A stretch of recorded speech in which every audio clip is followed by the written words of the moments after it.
বাঙালির প্রাণের উৎসব পহেলা বৈশাখকে আগমন জানাতে প্রস্তুত রমনার বটমূল। চৈত্রের শেষ দুপুরে চলছে শেষ মুহূর্তের প্রস্তুতি।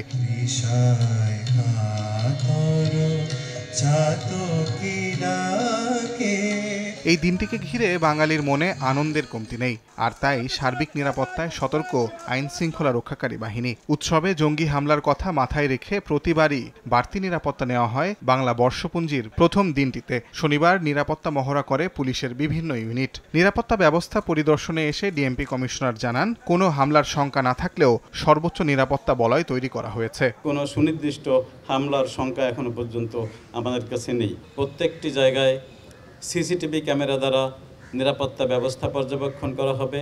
ওয়াচ টাওয়ার নির্মাণ করা হয়েছে।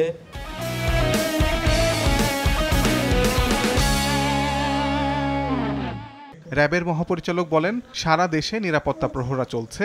যে কোনো গুজব ঠেকাতে প্রস্তুত সাইবার মনিটরিং টিম। নারী হেনস্থা রুখতে চলবে মোবাইল কোর্ট। র্যাব সদর দপ্তরে কন্ট্রোল রুমের মাধ্যমে ঢাকা সহ সারা দেশের নিরাপত্তা ব্যবস্থা সার্বক্ষণিকভাবে সমন্বয়ের মাধ্যমে পর্যবেক্ষণ করা হবে। কেউ কোনো ধরনের হেনস্থার শিকার হলে অবশ্যই কর্তব্যরত র্যাব সদস্যদেরকে জানাবেন। আমরা কঠোর হস্তে জড়িতদের বিরুদ্ধে আইনানুগ ব্যবস্থা গ্রহণ করব। রাজধানীতে নিরাপত্তা নিশ্চিতে ঢাকা বিশ্ববিদ্যালয় ও রমনা এলাকা সহ বন্ধ থাকবে বিভিন্ন রাস্তা। দেয়া হবে রোড ডাইভারশন। পাশাপাশি সন্ধ্যার আগে পহেলা বৈশাখের সব অনুষ্ঠান শেষ করতে নির্দেশনা দিয়েছে স্বরাষ্ট্র মন্ত্রণালয়। তাজওয়ার মাহমিদ, সময় সংবাদ, ঢাকা।